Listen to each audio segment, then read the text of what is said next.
Millie McIntosh and Professor Green, they've been married for just 2 years.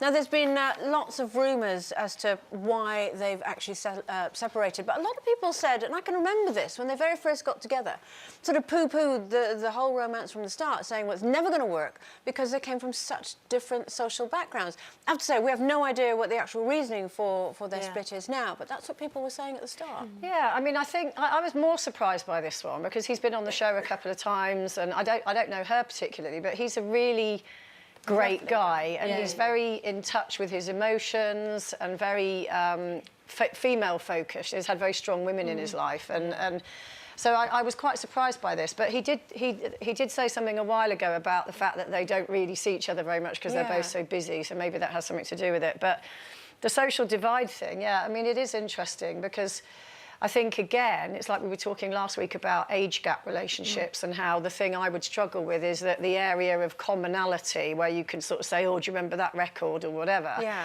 It's the same with me and my husband. We both came from a very similar background. So we both lived on council estates. So we quite often have nostalgic conversations about our childhoods, and they were very, very similar.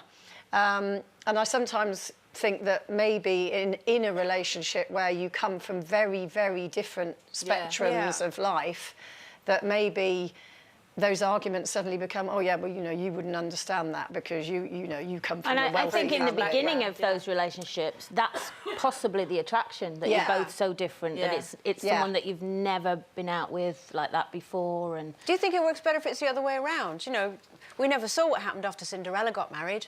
But, you know, we hear it was happily ever after. do you think if it's different if it's the other way around? Look at Kate and William. You know, they're doing all right. Oh, yeah. She was never really that poor. She wasn't really working class. She was still middle class. Yeah, but she wasn't from Islington, was she? She wasn't from Islington. She wasn't from Men One, I know. But, I mean, there wasn't that much of a divide, really, was there? I mean, she was middle class and he was obviously upper class or whatever. But, yeah, I mean, I have to say that I've never been out with anyone that's lived in a different postcode, let alone... I've not had that many boyfriends. You actually really honestly. Mark lived two streets away from me. Tony, Lauren's dad, lived like a couple of streets away from me. So I've only ever been out with people from Islington, really. You like walking distance. Working class. Yeah. Walking distance is about. Well, they never had that far to walk me home, then, did they? Has anyone a bit posh ever kind of asked you out and it's gone through your mind? I can't say that anyone else. I haven't had that many people ask me out. I've only had 2 real relationships, really. I've never had no royalty because they're not in your postcode. That's what it is. That's what it is. I've only actually... all the long-term relationships I've had have all been musicians. I've got this thing about musicians. Okay. However, I've like never... a groupie? I am, actually. Yes, but I could start my own band. I'm lacking a bass player. That's the only one I've never been out with. Really? Trumpet, triangle, tambourine. The whole brass section, you don't mind. But the thing is, as well, I think... I mean, this is a thing with me. If I was asked out by somebody really rich or really posh, and it's nothing to do with them, you know, lovely people, it's my own insecurities, I would feel like My Fair Lady.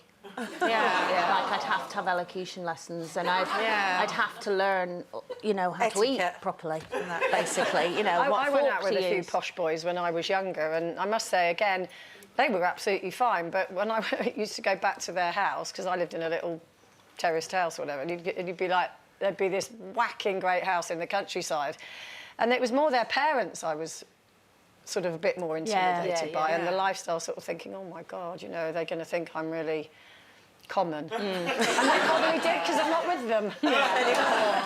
I've not been out with anyone, you know, really posh. I went out with someone who was really wealthy, and that was enough of a divide. I can remember my auntie met up, we went out together. She went, oh, she's like a pretty woman. And apart from the obvious prostitute reference, which didn't allow me, I could kind of see what she meant, because it was all very exciting being in a different world. But I never felt entirely comfortable with it. So yeah, it wasn't a posh or a class thing. It wasn't really me. But hey, there we go. You know, we've all done all right. Yeah.